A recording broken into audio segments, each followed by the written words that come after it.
بسم اللہ الرحمن الرحیم۔ السلام علیکم سامعین، آج کی ویڈیو میں ہم بات کریں گے خلیفہ ہشام بن عبد المالک سے ایک نوجوان کی بحث کا واقعہ۔ بہت ہی دلچسپ واقعہ ہے۔ اموی خلیفہ ہشام بن عبد الملک کے زمانے میں ایک مرتبہ عرب کے ایک علاقہ میں سخت قحط پڑا۔ قحط کا یہ سلسلہ سالوں تک جاری رہا۔ سینکڑوں ہزاروں لوگ اس قحط سالی کے دنوں میں بھوک کی شدت سے مرنے لگے، جبکہ اس سخت قسم کی قحط سالی میں عرب کے متاثرین کو اموی خلیفہ ہشام بن عبد المالک کی طرف سے کوئی امداد نہیں ملی۔ چنانچہ اس علاقہ کے لوگوں نے اپنا ایک وفد اموی خلیفہ ہشام بن عبد المالک سے امداد کی درخواست کے لیے بھیجنے کا فیصلہ کیا۔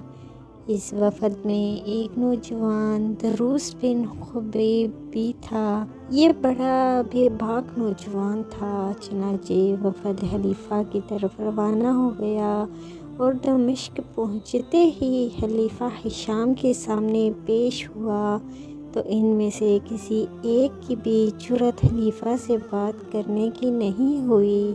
چنانچہ وہی نوجوان دروس بن خبیب بھیڑ کو چیرتا ہوا خلیفہ ہشام کے سامنے جا کر کھڑا ہو گیا اور بادشاہ سے بات کرنے کی اجازت طلب کی۔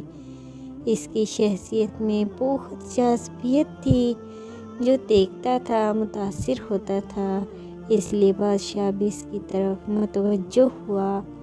دروس نے کہنا شروع کیا، امیر المومنین، ہم لوگ 3 سال سے شدید قحط کی مصیبت میں گرفتار ہیں۔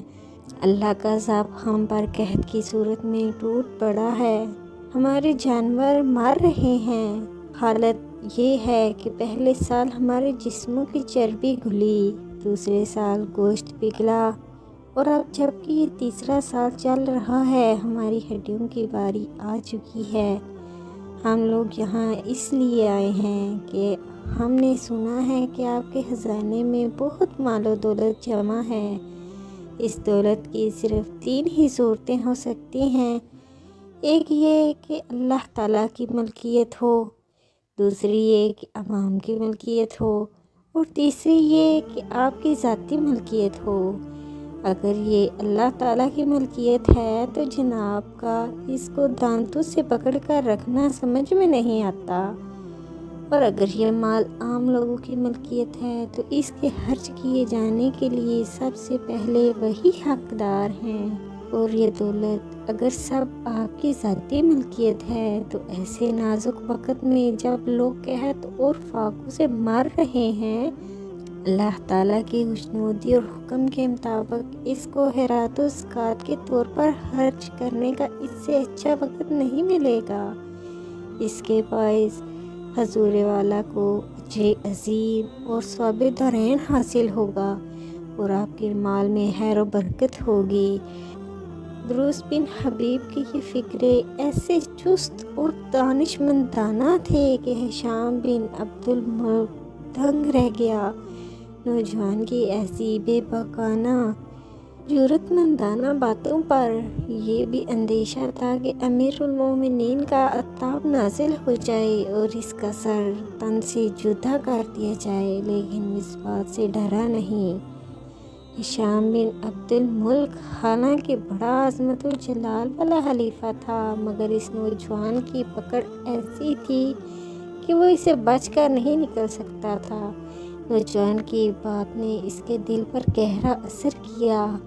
خلیفہ نے مسکراتے ہوئے کہا، اس نوجوان نے ہمارے لیے تینوں میں سے کوئی بھی راستہ فرار کا نہیں چھوڑا۔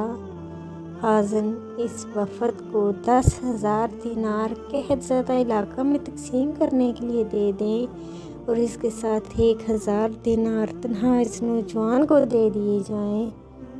وہ نوجوان امداد لے کر وہاں سے روانہ ہو گیا۔ یہ سب اس کی دانشمندانہ گفتگو کے سبب ہوا۔ تو ناظرین، اس سے ہمیں سبق ملتا ہے کہ ہم صحیح وقت پر صحیح الفاظ کا استعمال کر کے اپنے بہت سے مسائل کو حل کر سکتے ہیں۔ یہ تھا ہمارا آج کا واقعہ۔ امید کرتی ہوں کہ آپ کو پسند آئے گا۔